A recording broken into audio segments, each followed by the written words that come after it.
Hello everyone, I'm Mihir Sinhasan. I'm from Cincinnati, but I live here in Phoenix, Arizona.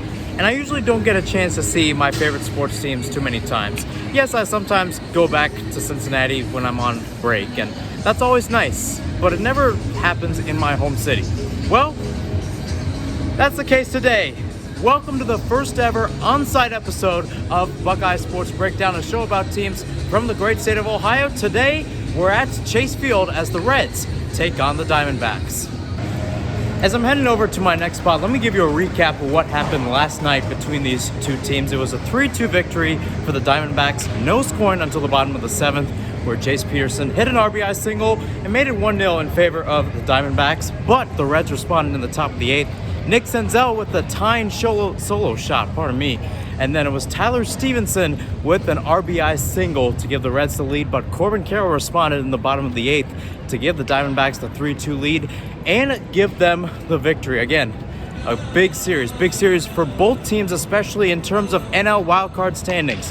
As of right now, with the win yesterday, the Diamondbacks have that final spot in the elusive wildcard chase. The Reds are one of the teams in the hunt, tied with the Giants right now.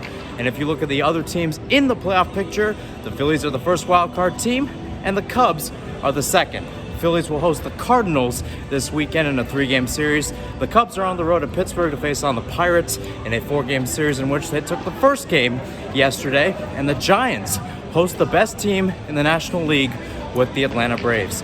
For my opinion, in terms of what the Reds did yesterday, pretty good overall, especially with Brandon Williamson. 6 scoreless innings. He's starting to show that he's part of the rotation. He's part of the power. And even for a Reds team that only mustered 3 hits, and that too was really stifled by Merrill Kelly, a really good showing at the park. Now the question is, can they get more on the gas, both from the pitching perspective and a batting perspective? And we'll talk about it coming up soon. On now to the pitchers for the Reds. As you can see here, you got a group of them right there, Ian Gibaut and Andrew Abbott, some of them included. And you got a few of them lining up right here. Big appearance today on the pitching mound for Hunter Greene. His second start fresh off injury, and his first at Great American Ballpark did not go very well, as he allowed about 3 innings, about 10 hits and 8 runs. One of the worst starts in his major league career, and overall not good. What he's got to do today, especially in what is a pretty high intense environment at times here in Phoenix, more importantly, he's got to bring down his ERA, which is currently at 4.72. Not good for a starting pitcher. Just to keep into some comparisons, all of the other guys are below 4, with the lowest being Graham Ashcraft with about 2.58 ERA and about 52 innings pitched since the All-Star break. Andrew Abbott and Brandon Williamson sit at around the low-end 3 to about a high-end 3 mark.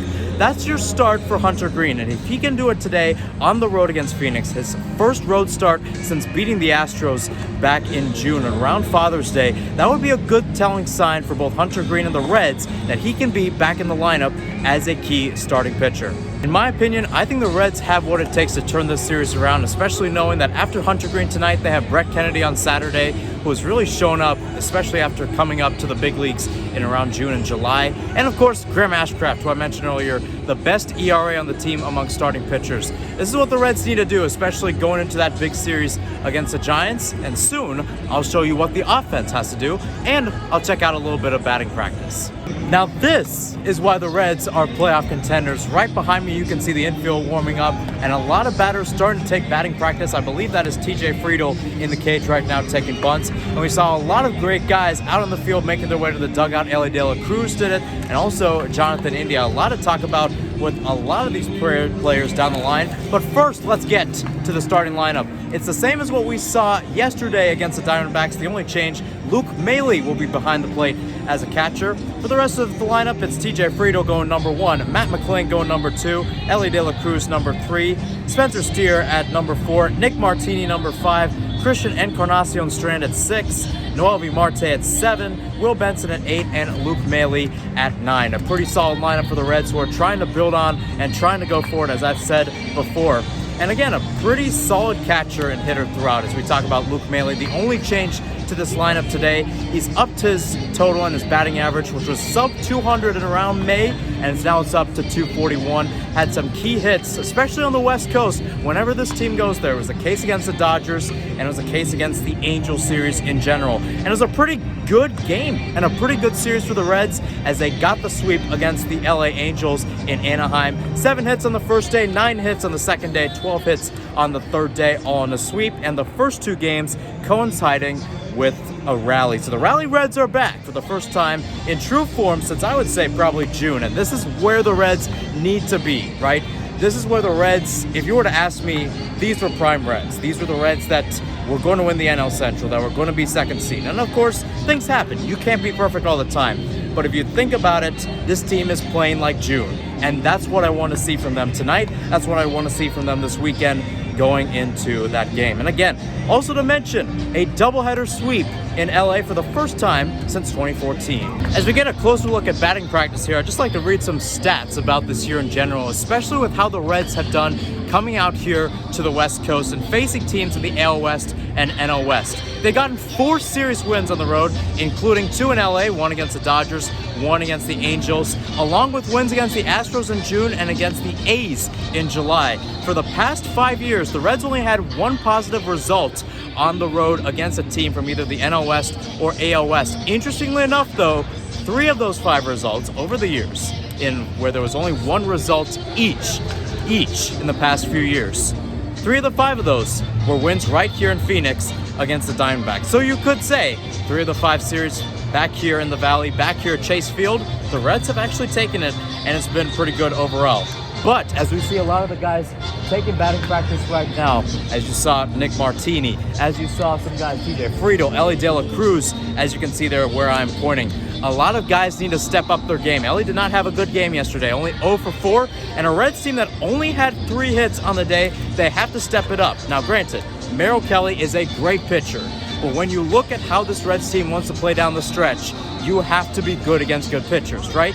This is a playoff type matchup. This is a playoff type series, and the Reds need to do that. Again, when you look at the pitchers down the stretch, you've got Jordan Fott on the mound tonight, who's gone 0 for 6. Not good on the year in general. Zach Davies was on the mound Saturday, 1-5, and then Slade Cincinnati, 0-0, but made 4 starts this year ever since being called up. Made his first start in August. So a young pitching crew for the Diamondbacks.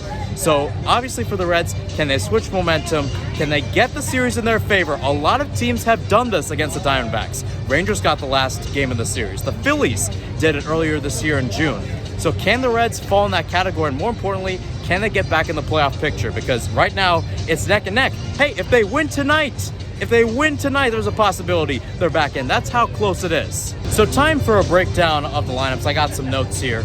And the first one up, Nick Martini in the DH spot and could be in the designated hitter spot longer because Joey Votto was placed on the 10-day IL yesterday. Again, solid outing, and of course, in a game where the Reds did not get many hits, he was also in that category. So, in other words, there was not like he was sticking out like a sore thumb, which is a good thing, but also not so good of a thing knowing that the Reds in general didn't do it. Is he a guy that can be established? And I think that's the key. He's back in the lineup today. So David Bell definitely trusts him down the stretch. My key is the guy who replaced him, or could replace him, Nick Senzel. Well, he had a solo shot yesterday that tied it. Is Senzel the guy who can step in? And I think that's probably the bigger question for the Reds. Is Senzel a guy who can start a game and go a full 9 innings when it comes to hitting? Or is he a guy that can really step in and he shows out late, right? Think about the National Series. That's what happened. The last game, he has a catch at the wall and then follows it up in the 10th with a 2-run shot. Reds go on to win that game. That's the Nick Senzel that we know of. Is that Nick Senzel the only Nick Senzel? Or is, when we say Nick Senzel is back, is he back in the lineup? Let's go to the guy taking batting practice right now. Elly De La Cruz, absolute electricidad. Got some contact, did not get it yesterday, 0 for 4 as I said before, but 3 for 13 in LA against the Angels. Again, a 3-run shot in that first game of the Wednesday doubleheader that gave the Reds the lead, and eventually the Reds tacked on the runs and they got the win. This is truly a chance for him to shine. He's going up against his one competitor of winning Rookie of the Year, and that's Corbin Carroll. We saw what Carroll did last night, a 2-run shot in which the D-backs won.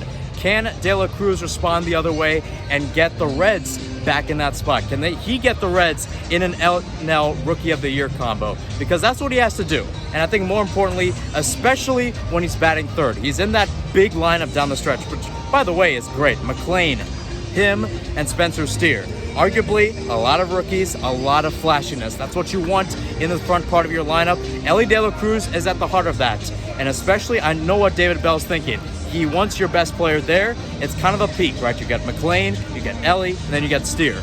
You get a guy who can be good down the stretch, and I like what he's doing there. I love to see what he can do because there's a lot of great three hitters with the Reds. I mean, Jonathan India was doing it earlier this year, played really well, and the same went for Joey Votto. So welcome Elly De La Cruz to the number 3 spot. A couple more things before I sign up. First off, TJ Friedel. Again, your leadoff man today, trying to be dynamic. We saw him taking bunts. We could see him do that later in the game, later in this series. That's basically his thing.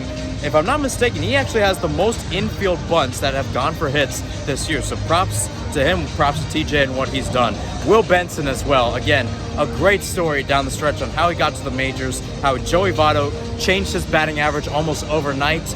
And I want to see what he can do down the stretch. Especially, he made a lot of big catches, a lot of defensive action yesterday. I want to see what he can do on the offensive side, especially against a pitcher like Jordan Fott, who's not that aligned. And again, you saw what the closers and relievers did with the D-backs. This is going to be a more consistent game for the Reds from what we saw yesterday, and this is a true opportunity for them to take that win. And in my opinion, I think the Reds take it. They're going to take tonight, and I think this is a sign where they can grow, right?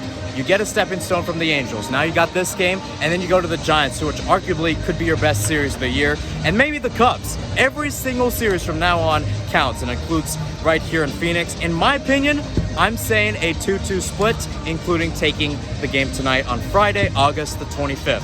So that's it for Buckeye Sports Breakdown on site from Chase Field. I'm Mihir Sinhasan. Again, enjoy the game, enjoy the series, and as always, go Reds! Thanks for tuning in, and I'll see you next week.